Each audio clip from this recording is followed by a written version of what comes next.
Welcome to This Week in Real Estate with Jonathan Harmon and Bryan Nale, your local experts on all things real estate in Middle Tennessee. Listen in as they discuss the current state of the market, the latest trends, and have a little fun while doing it.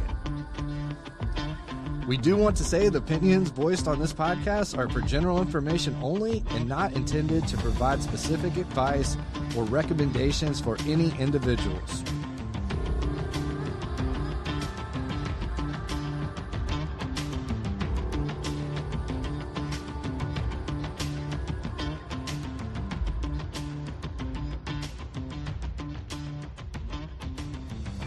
We're still growing here, y'all. So, hey, welcome to This Week in Real Estate.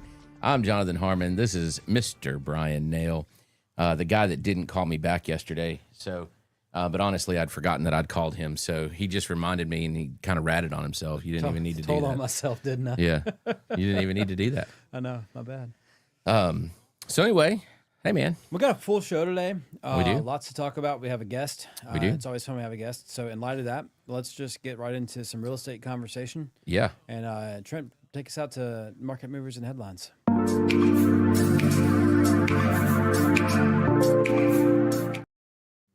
Who was that guy? He's always been there. I know. You but, never go watch our show, do you? I mean, I do, but I don't know. I'm not going to make stuff. accusations, but I think he may not be a real person. Ooh, scary. And Okay. I don't mean he's a ghost.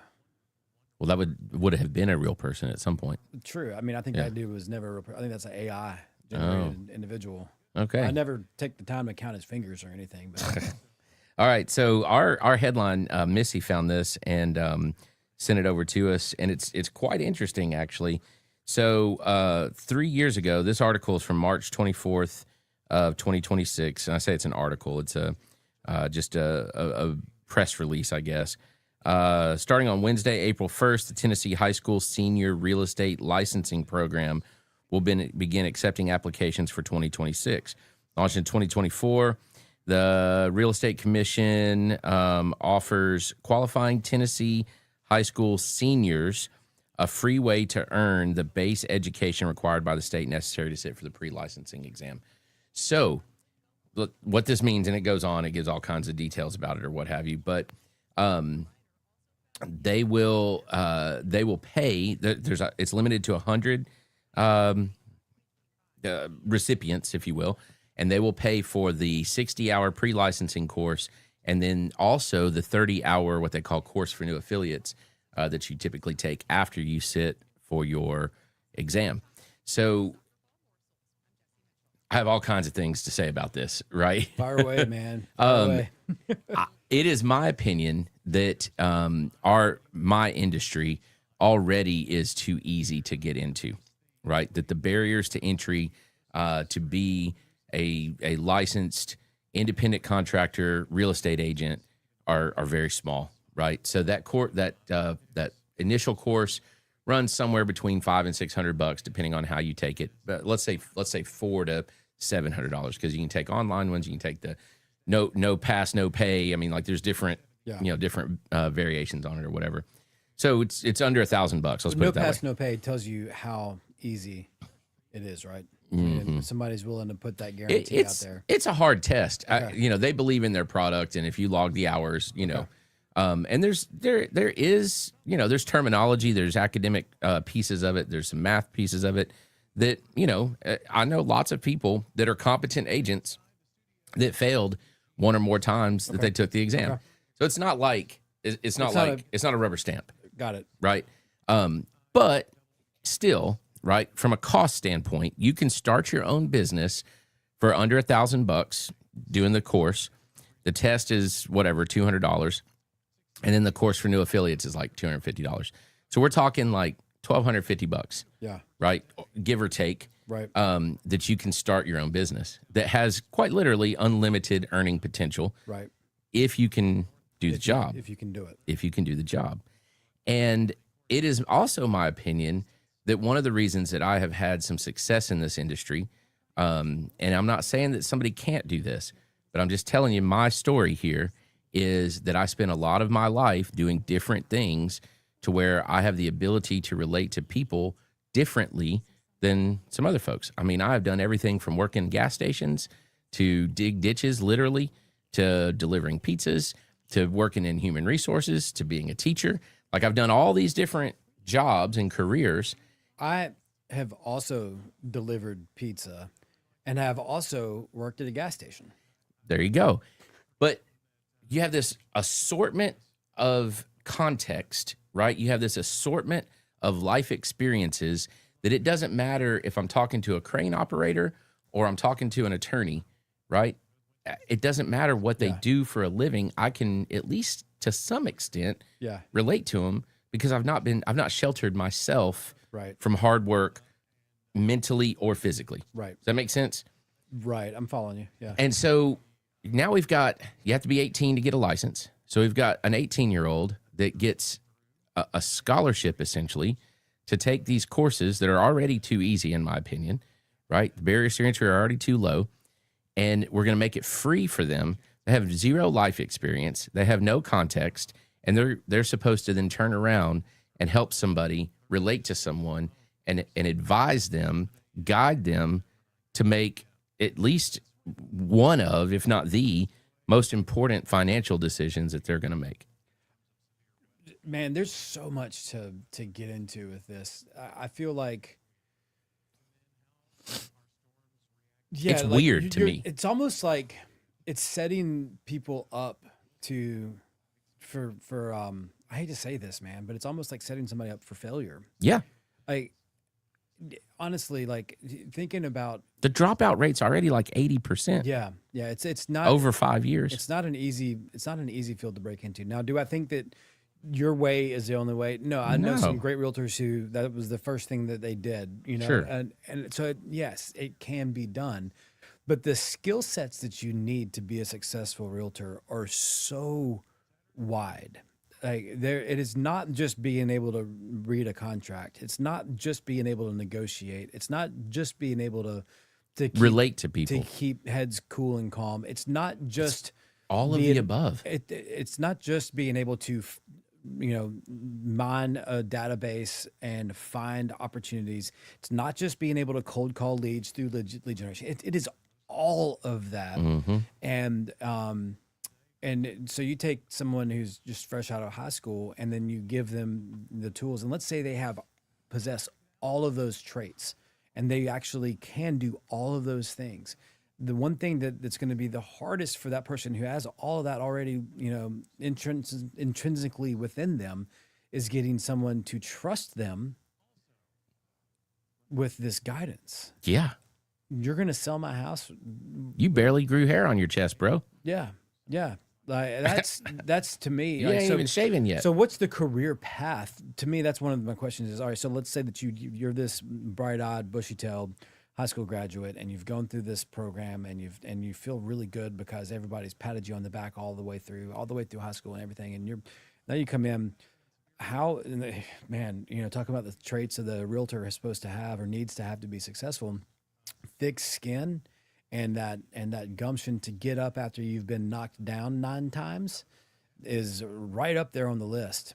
And so you come out all bright-eyed and bushy-tailed and you're ready to go and you get kicked around endlessly for 6 months. I got kicked around yesterday. Yesterday was a rough day for me. Yeah. It could be a year before you get a paycheck. And any other career, at least you're earning some income while you're taking your lumps and bruises. And arguably, I mean, building your career. Maybe it's good because maybe they're still staying at home or whatever.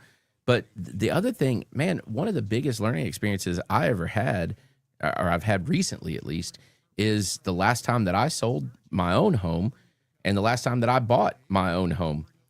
You can ask my wife about this. I was a basket case, dude. I was a disaster because even though I acknowledge and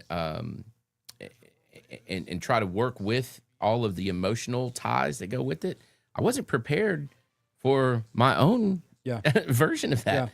Yeah. And then so I feel like you should have at least that experience So I'll say this: like nobody's going to like there's no job interview here, right? Like Right. you want to be a real estate agent, you sign up for the course, you take the test, you get the license. Someone will hire you. Yeah, you find a broker to push them in. Now, so that being said, shoe on the other foot. So that bright-eyed, bushy-tailed kid wants to do this, and they're gung ho for it. They feel like they've got the thick skin, they've got the contacts, they've got all this stuff. Yeah, maybe they have a parent that's in the business already or something. Well, that goes to kind of where I was going to go with this. And that's finding the right broker to align with is going to be absolutely critical. And there are so many different options when it comes to choosing a broker to work with and to partner with. Finding one who will legitimately train you, coach you, and develop you and pour into you is just absolutely critical in that decision process. Well, I'm gonna throw one other thing out there that is related but not exactly. The other thing that I don't understand is, there are state programs, there are different counties that offer programs for teachers or nurses or different first responders, those kinds of things, and there's sign-on bonuses, and the reason for that is that we don't have enough of them, right?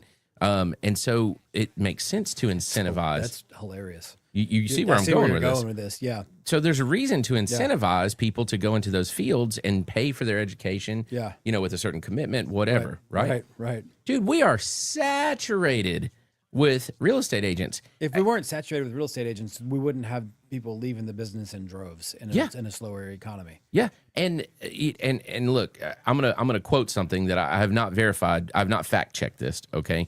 So a different lender sent a solicitation for me to come to I know you're not the only one, buddy. For me to come to a continuing education, and one of the things that this particular lender cited in the email, in the invitation, was that, and so again, this is the part I haven't verified, but he said 70% of licensees nationwide sold 0 houses in 2025. I've heard similar stats. Yeah, and so is it 70%? Is it 65%? Is it 75%? Bottom line, if it's over 50%, half of the industry did nothing. And how many times have we had this conversation right here on this show where if that's the case, if 70% didn't do any transactions last year, how many did one or two? Yeah, great point. Well, I've always heard that the average is like 4. And then if you think about too, we've had this conversation on the other side, like we said, how many transactions closed versus how many active realtors there are. And there's months where there's 120 closings in Rutherford County, and you're like, I had 3 of them, like, so how many people are there that aren't getting anything? And how many? So why subsidize this? Yeah, why? I don't get it. Yeah, that doesn't make a lot of sense. Who lobbied for this to happen? Because it just doesn't make sense. It's not an underserved industry. Field. It's not an underserved career field. Yeah. I don't know. It's weird. It's mind blowing. When Missy sent that to me and I read it and I was like, "Is this?" She sent it a couple weeks ago. I was like, "It's too early for an April Fool's joke." This is a very well done mock up of the state website. So if you're watching this program, you're probably not a high school student, right? Probably. But maybe you have a kid who is, and that kid's going through the process of thinking, okay, what's next after high school? I'm a junior. Yeah, I got my senior year next year. I'm a senior. I'm about to graduate. What's next? Be mindful of this advice, I guess. You've got a realtor and a lender here who have some hesitations with entering into this career field directly out of high school. But as you said at the beginning of your conversation, it's an opportunity where the entry cost is very low. So if you're stable on the expense side and you want to take a swing at it, it's out there. It's out there. You can do it. Yeah. Anyone can. Just be so mindful and so careful with who you align with. Yeah, and listen, I've crapped all over this, right? Like you really have. I have, yeah, no doubt. But I have known 1 or 2 very young people, right, 18, 19, whatever, that have come into the industry and have done okay. Yeah. Right. One that comes to mind immediately has done very well. Yeah. But I would absolutely say that person would be the exception, not the rule. And the support system that was under that person and the things that were handed to that person in order for them to be able to mess up. Yeah. Right. Was not a normal. It was not a normal situation. You know what I'm saying? It's an outlier. 100% was an outlier. So, I mean, it's, I don't know, man. It just, I don't understand why that program exists. Yeah. I don't get it. Yeah. I mean, I think we've dissected this and we've picked it apart. I think we're ready to move on to pro tip. Let's do it. Pro tip.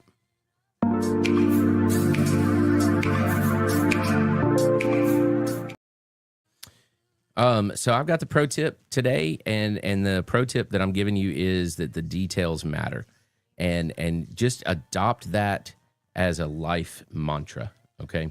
And I'll give you a couple of examples. Right now, I've talked about this before. We're renovating our house, and it's been going on for a long time. And the contractor that we're using right now is incredible. And one of the things that is incredible about him and his team is it's a historic home. And my house, if you've ever been there, it's very simple. The outside's very simple. It's just a box. It's got three, I guess, architectural features, and that's it, right? It's not super ornate, and it's not supposed to be. That is on purpose, the style of the house. But even within that, you can keep it very simple and add a little bit more detail, and it takes it from here to here. Just the interesting level, the aspect. Just a little tiny bit. And he's been very proactive about adding those details. And frankly, I think those few details have raised the value, definitely the curb appeal, but the value of the home. And so you can walk into a place, and I have some clients right now that are right on the cusp of affording luxury home versus a high-end spec home, right? Yeah. Like they're in that range. And you can absolutely walk into a house and go, okay, this is nice. It's a high-end spec home. Yeah. Right? Or you can walk into the next house and be like, nope, this is a custom house. Yeah. And the difference is always the details. That's a great observation. And same price homes. Because there are some very, very high and expensive spec houses out there right now. And those high dollar price tag spec houses, tell me some of the details that you don't see in those that you might see in a custom. So a couple of, I mean, it's the details. It's the little stuff. Right. But right. So you'll have crown molding in a high-end spec home. You might even have a 2-piece crown molding in a high-end spec home. But in a custom home, it's going to not be the Lowe's special crown molding, and it's going to be put together. There might be 3 pieces. There might be 2 pieces, but they're a little different. They're a little bigger, whatever. It's the paint finish. It's the, is this flat? Is this semi-gloss? Is it gloss?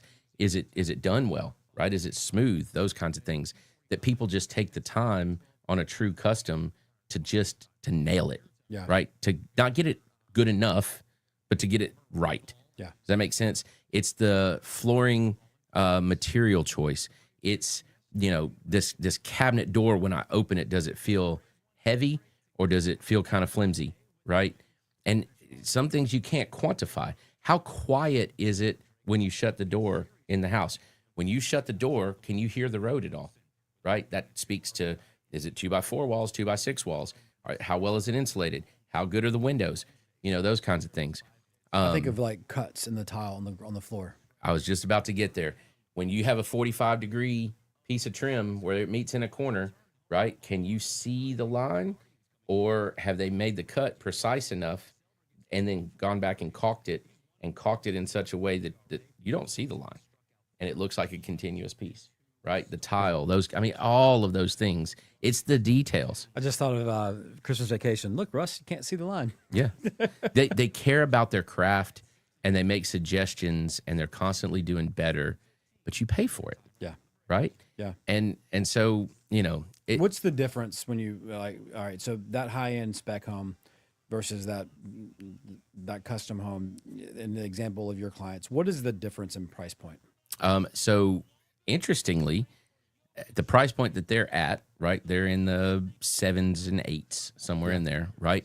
There's not a lot It's just a matter of sometimes it's an age difference, right? So they might have a little bit older custom home. Right. Sometimes, not always. But you're right on the cusp. I feel like some of the high-end specs are probably overpriced. Yeah. You know? And maybe that's because there's amenities in the neighborhood, or maybe it's because, who knows, right? It's a school zone, or it's whatever. So one thing that I think people should consider when they're looking at these is not just the cost of the home, but also what the competition is, or not the competition, is what the offers are or opportunities are. So like if it's a high-end custom home, say in some place like Shelton Square, there might be some builder incentives that are out there. Whereas that custom home that's 3 or 4 years old, they may not be advertising builder specials, but what can you go and ask for and negotiate? Because just because it doesn't say in the listing that they're going to give you 3% off the sales price of the house towards closing costs, I bet you could negotiate something. Probably. And because, I mean, at the end of the day, you correct me if I'm wrong, but $800,000 houses aren't flying off the shelf right now. Some of them are. And man, we could do a whole show on the absorption rate right now. Yeah. At different price points. It's wild in Rutherford County right now. But the details matter. That's just one example. I mean, the details matter in your contracts. The details matter when you assess somebody's overall financial health and recommend a specific loan product. All of those details matter to get them not just an answer, but the answer, right? The details matter. I mean, they just matter. So as you're hiring people, make sure that, and the cliche is I'm detail oriented. That's not the same thing. Yeah. Does that person care about the details? Yeah. Does that person understand the details and spend the time to utilize and leverage the details? Yeah. That's what matters. Excellent. Good stuff. I think it's time for us to bring our guest in. Yeah, I'm excited. So we have Missy Lay, who's going to sit down in here with us. I think, Right on. She's amazing. The other, She's all right. The other person that she's bringing is Dina O'Neill, and I've known Dina for a long time. She's a diplomat with me in the Chamber of Commerce. Mm-hmm. Last year, we were on the same team together, and so excited to have them join us and sit down here on the green couch. Dina's in a green dress, sitting on a green couch. I didn't get the memo that the couch was green. Oh man, that's a fail. Then we should have done better. We let you down there, Dina. Sorry. But yeah, so happy to have you here with us today. Any real estate conversation that you want to tap into, or you want to go straight to what you're talking about? My 26-year-old cannot afford to buy a home, We which see that. is very typical Yeah. of that age range. So he's living his best life in high rise in downtown Chattanooga. No. Hey, that's not a bad thing. If I didn't live in Murfreesboro, Chattanooga would be my second choice. I love Chattanooga. I could see myself living in Chattanooga. in a He's heartbeat. obsessed with it. He went to UTC. Yeah. So as many do, he stayed where he went to school. Yeah. I see that on the monitor here, Dina. I just want to give you some confidence. Your green dress on the green couch looks great. It's a different shade and it pops. It's great. Confirm. I can Yeah. see the screen. No, my media training, though, because my father-in-law taught radio and TV, is don't wear green. Yeah. Green we screens. don't have a green screen though, so you're fine. But it does. I've seen some of those outtakes and whatnot where, the weather person or whatever is wearing green and all you see is a head and a Just a hand. walking head. Yeah, it's super weird. We don't have those cameras. No, we don't. So, all right. So Brian has known Dina a long time. I have not. Today was the first day that we met in person, other than maybe in passing at some chamber events and such. And so I'm excited. I'm excited to hear what we're talking about and hear about it. So who's starting? We're here today to talk about, I am on the Rutherford County Library Foundation Board. So our directive is to raise funds so that the public librarians can apply for grants. And they apply for grants for things that are outside of their budget. So, for example, an entity donated a small bus to the library. We gave them a grant to retrofit the inside. Coming soon is a second library mobile for Rutherford County. Nice. With the foundation. Yep. That is very nice. So that's what we do. So they have a process for applying for a grant. They do so. Then the grant committee meets. If we approve it, then it goes to the whole committee. And then if it is something that we can do and it benefits the county as a whole through the library as a vehicle, then we grant it. Very cool.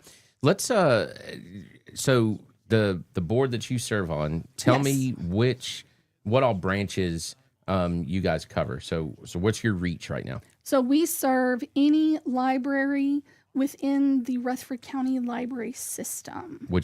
And there's not just libraries, right? There's other things within The tech center. the library. The tech system. center So is. give me a list here. So the tech center is technically a library. It's just a technical library. But we serve that, Line Boss, Smyrna, Eagleville. There's a small library at Patterson Park. So we serve all of those areas. Do you have anything to do with those little mailboxes that say library? I'm just kidding. The free libraries, which my neighborhood has. No, talk a minute about the tech library, because that is a cool thing that I don't think Yes. a lot of folks in the community might be aware of. Yeah, I think it's underutilized as well. We've had some lunch and learns Yes. over there. It's a great spot. So if you're looking for a spot to hold a meeting and you want some great tech to use with that in terms of presenting, you can reserve a room over there. And it Have is big rooms and small rooms. big and small, very professional looking, and it's a wonderful space to use. It also has a lot of computers for the public to use. So people who maybe can't necessarily afford internet or don't own a computer can go and basically check into a computer and use it. They also have a 3D printer. So you go over there with your files and you can 3D print some things. They have kits that go out to the schools that are on different topics that the schools can check out. It's a really interesting library. And the last time I went, they also had a recording studio. Yes. And then they had a really cool full VR setup. I don't know Yes. if that's still there or not. And then a bunch of other tech toys. There was a Caterpillar, I think it was, that you could program and make it do certain things. Yes, And, I believe so. Yes. yep. So it's just really interesting and just a great resource for the public that maybe the public's not aware of that's available out there for use. Yep. So if you don't know where the tech library is located, it's right next to Hobgood Elementary. So that's pretty easy to find. Yep, right there on MLK. Yep. And super cool. And I don't know. I love it. It's a neat space. And again, I know my family underutilizes it. I've taken my kids there a few times. But it's pretty cool. It's like, get off your phones and come do VR instead. But at least we're doing it together, you know? Yes. Pretty much anything STEAM related, you could probably find over there. If not, they know how to get a hold of it. So in addition to the bus, then what other things do you guys typically write grants for? And like, what are some of your needs right now? Well, when they find a need or they have a program they want to put on and it's something that's not written into their budget, then they apply to us for that item. So the most recent one was the retrofitting of the bus to become a bookmobile. That's the most recent grant that we have. Give us some other processed. historical items that like they've already done some things that you guys might write grants They for. actually paid for over 20% of the tech library's budget for 3 years. Oh wow. Yeah. There was Very a budget cool. shortage that occurred, and we stepped in with a grant to provide that. Very cool. Nice. And then now, do you guys do fundraising as an organization? That's all we do. So speaking of grants, Exactly, you I was need money like, for those. Yes. Serve it up for you there. So I am the event chair for the foundation board, and we have something called Rutherford Races to Read. which is nicknamed the Derby event. I think I've heard of this. Yes. So what we are going to do is on April 25th, we're going to meet at Oakland's Mansion. It's from 2 p.m. to 5 p.m. And what we do is when you come up the drive of Oakland's, you have that teardrop end of the drive. We set that up like a game board. Okay.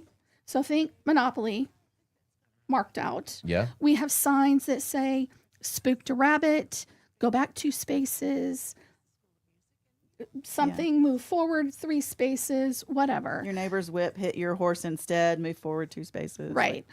And what we do is we have jockeys who are wearing inflatable horses, unless your sponsorship was kind enough to reach the level that you got 2 horses.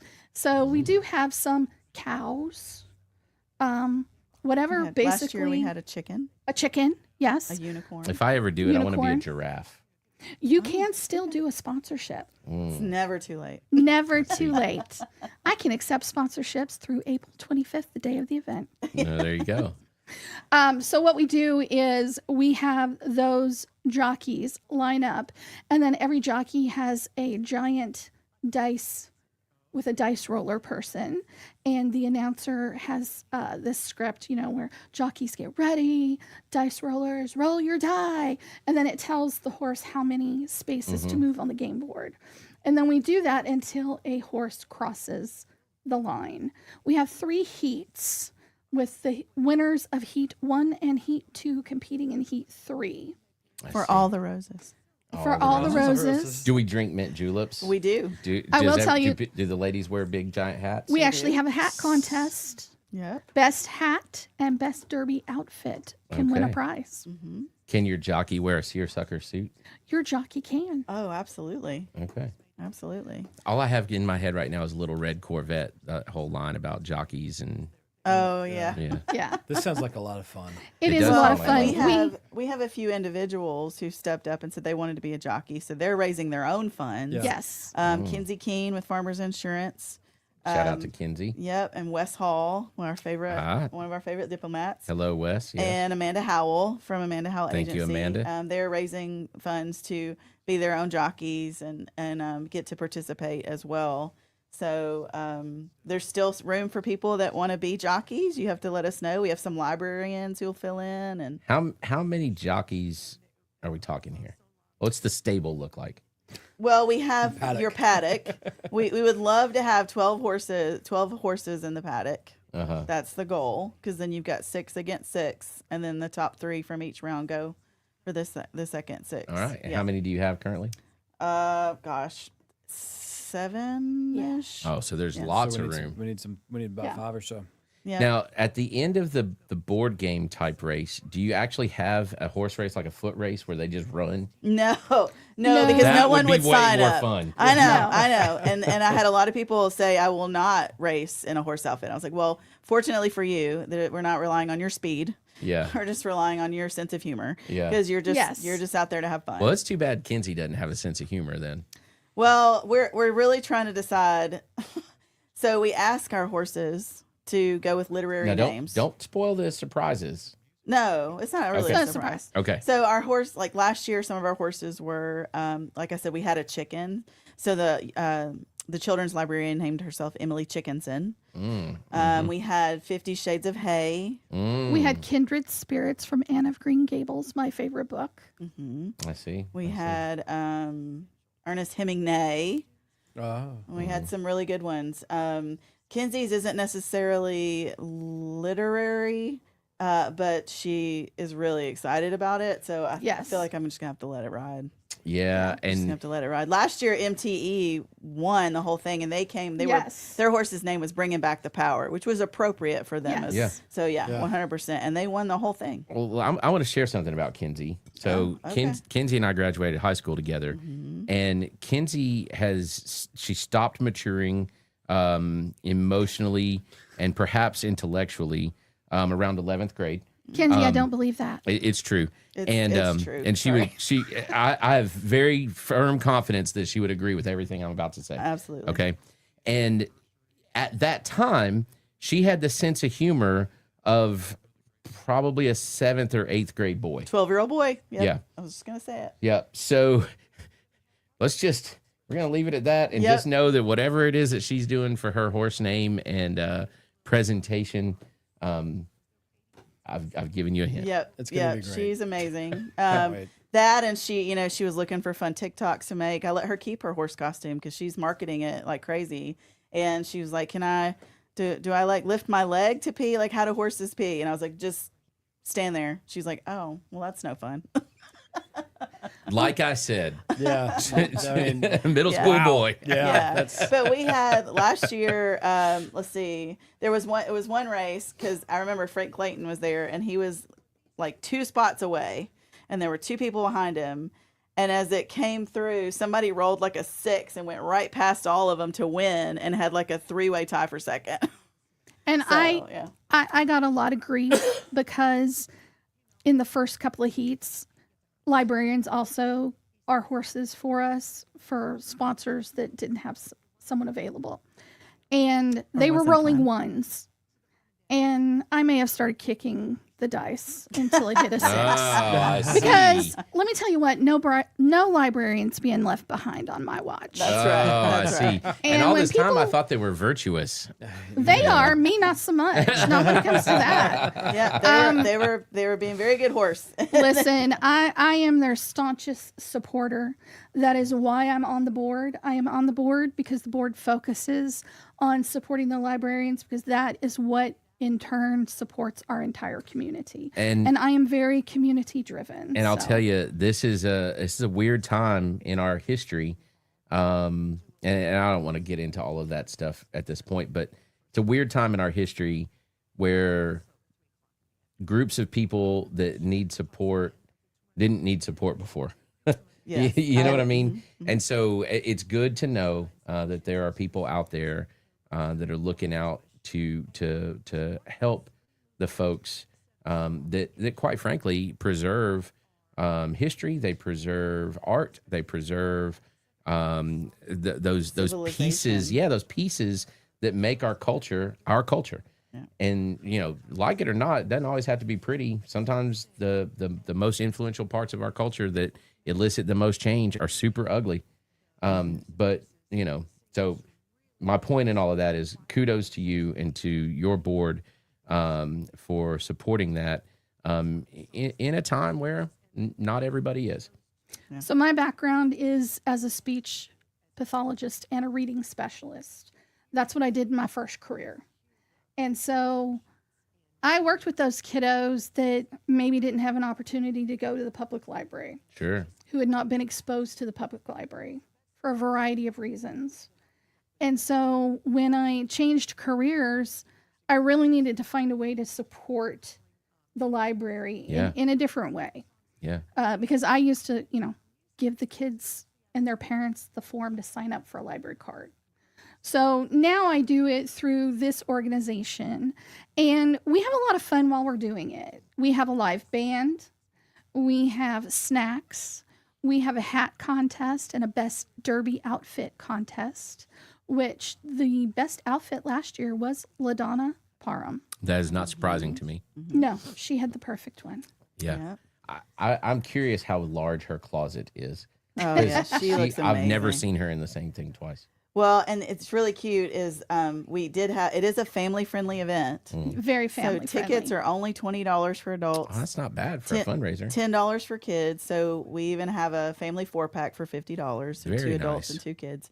But we had several kids. We had Danelle Hicks. She had her little therapeutic pony out there. She made an appearance. Which was adorable. Bonnie was there. Bonnie was there. I love and Bonnie. the kids loved it. And sweet Katie Hall made this precious hat for little Georgia. It was a derby hat Adorable. made of a book. Where No she had kidding. made figures out of the pages, and it was an open book. It's beautiful. Nice. Very cool. Very creative. Yes. So she won the honor. We gave a special award to the kids award. So Katie didn't actually win it, but Georgia did. did. That is awesome. Katie and Wes's Hall. Yeah. We Yeah. love to see the creativity. We had Friends of Live come out as well. We had a great fun little backdrop. Like I said, we're having live music and just an absolute fun time. Okay, give us the April details. 25th. Yeah. Yeah. What time? Yeah. All the stuff. Saturday, the 25th of April, 2:00 at Oakland's Mansion.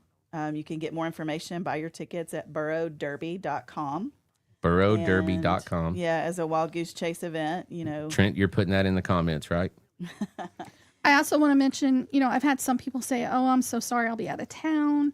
Well, you can still buy tickets and support the event, though. Absolutely. Yeah, on our ticket page, there's a thing that says, "I can't come, but love to support." So there's a little donation page as well. Very cool. So, yeah. Oakland's Mansion, and what time again? 2:00, 2 to 5. 2 to 5. And that's all the races, our contests, and so forth. All right. Is there a rain plan? It's April, so we always got to ask. We run It's in not the going rain. to rain on April 25th. Run in Yeah. the rain. It's not. I agree with you. We are not Churchill Downs. We don't care if Well, the way you there's no mud on our track. Let's put it right. that way. The way you confirm that it's not going to rain is you have a rain plan. Yeah. If you don't have a rain plan, Who Yep. knows? it's going to Yeah. rain. We'll just we'll just rent a $500,000 tent that we'll never need. No. Yeah. All right. I don't want to rob our loyal viewers of the favorite part of the show. Absolutely. And I want sure. to do this with our guests. I'm going in to the turn room. this a little bit Yeah. so everybody Yep. can see it. Yep. Trent, you This know is where the we're fun going. part. Take us there.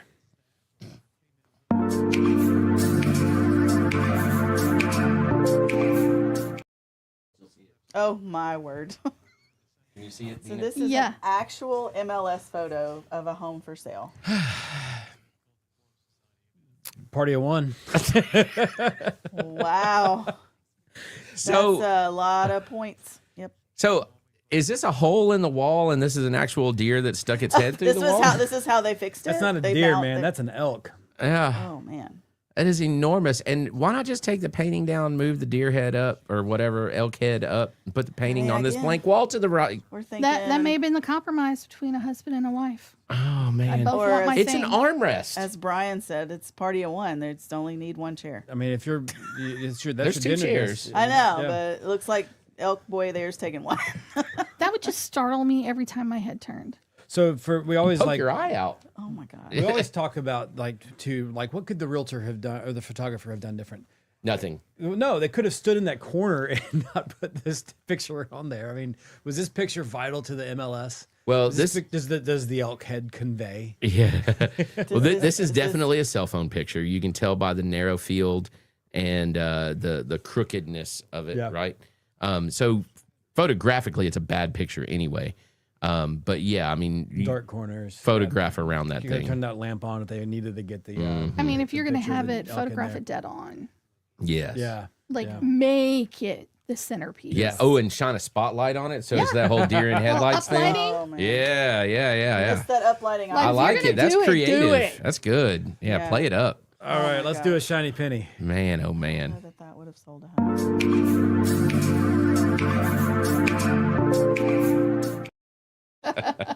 All right, so Or I had vibes. Jonathan did all the heavy lifting today with the pro tip and the headline and everything. I've got a shiny penny. I had band practice last night, and I got home and it's like 10 o'clock. No, it's 10:30. And I have a text from a client, and clients will text me. I always tell them, shoot me a call, text me anytime you have questions. This is a question saying, "Hey, would you like to join our masters pool?" And I was like, "This is awesome!" Like this. I don't have this client and I we're kind of just starting the conversation, actually rekindling the conversations that we had from a couple months ago. And the fact that he knew me well enough to know that, yes, I would like to join the Masters pool. See my shirt here. As a matter of fact. As a matter of fact, but B to like welcome me into that. And so I'm in this group now. I don't recognize a single phone number besides his in the text thread. I know none of the names of any of the other people who are playing that you can see when you turn in your things. But the timing was just great because I didn't do a March Madness bracket. Haven't in a couple of years because I'm just disillusioned with college athletics and the transfer portal and Sure. and everything that's going on there. So I'm like, hey, I had $25 to burn, man, because I didn't do a March Madness bracket. Let's throw it into a Masters pool and see what happens. That's awesome. But I just I felt like it was kind of cool for a client to invite me into doing something with him and his buddies. Another really big shiny penny and a shout out to my LOA Stephanie Ballesteros. We had a closing Tuesday with your client, and Stephanie doesn't usually come to closings, right? This closing was at Gateway Title, which is in the same office building just down the hall from where our office is. And the clients asked if Stephanie could come to closing. So it's like, absolutely. And so for the clients to say, hey, this person was super helpful, it made the process easier, we would love to have them come to the closing. Stephanie comes in at the tail end of the debt signing and gets to see that, you know, the happiness on their faces, and gets to kind of see like, hey, this is why we do what we do. And then the clients had flowers for her. Yeah, it was cool. Aw. It was so special. They brought a bouquet for Kendall as well. Kendall's our transaction coordinator. And, you know, look, we're out front. We're doing a whole bunch on the front end. We get our pictures on social media. We get pats on the back, whatever. Yeah, the congrats and the accolades and all that stuff. But Man, the reality is, man, we've got help. Yeah, We have got no, help. we don't have help. They have help. Yeah. From us, because they do the work and Yeah. we kind of assist here. The and there. back office people are really Always. the spine Yeah. of any business. And let me tell you, if they're bad, it's bad. Yeah. And But if if they're they're good, good, they make it's you. great. Yeah. Yeah. Yeah. Yeah. Yeah. Yeah, for They have sure. accolades. If anybody's driving down 231, you'll see a sign that says March top producer Jonathan Harmon. Oh, what's up, yeah, brother? yeah. And he's like, oh yeah, yeah. Whatever. I didn't even So notice thanks, it the other Kendall day. and team, for all of that. Missy and I had a meeting at the office on Monday, and I didn't even notice. It may not have even been up there. I have no idea. So on Tuesday, she's like, "Hey, did you see this yesterday?" And I was like, "Nope, didn't even look." He's like, yay me. Yeah, yay me. But everybody else that drives down Memorial Boulevard does look, and they do see that, Jonathan. Yeah, well, there you go. Don't look at that sign. Look at the car in front of you, and don't have a wreck. Okay. Yeah, that's what makes Exit great. Though they really celebrate their producers. It's great. Yeah, and I'm not going to go into details on this, but I have a shiny penny as well. I won't go into great detail, but my shiny penny is Brad Hopkins, and I joined Exit because of Brad, and he and I had lunch yesterday, and he confirmed with some other stuff that I made a good choice. Yeah. So, Absolutely. Brad, love you, bro. Absolutely. Love it. Y'all have a shiny penny? No pressure. We're gonna have an amazing event on April 25th. There you go. Yep. I mean, how can you not have fun with inflatable horses? You can't. It's You going to just happen. Yeah, just can't. Let the horses run free. Mint, And on that note, mint juleps and some cedar glade brews. Just saying. And I well, thanks to everybody for watching. I'm going to talk over Jonathan singing for everybody's enjoyment. Trent, thank you so much for producing, and I think we've got a show. That's it. It's a wrap.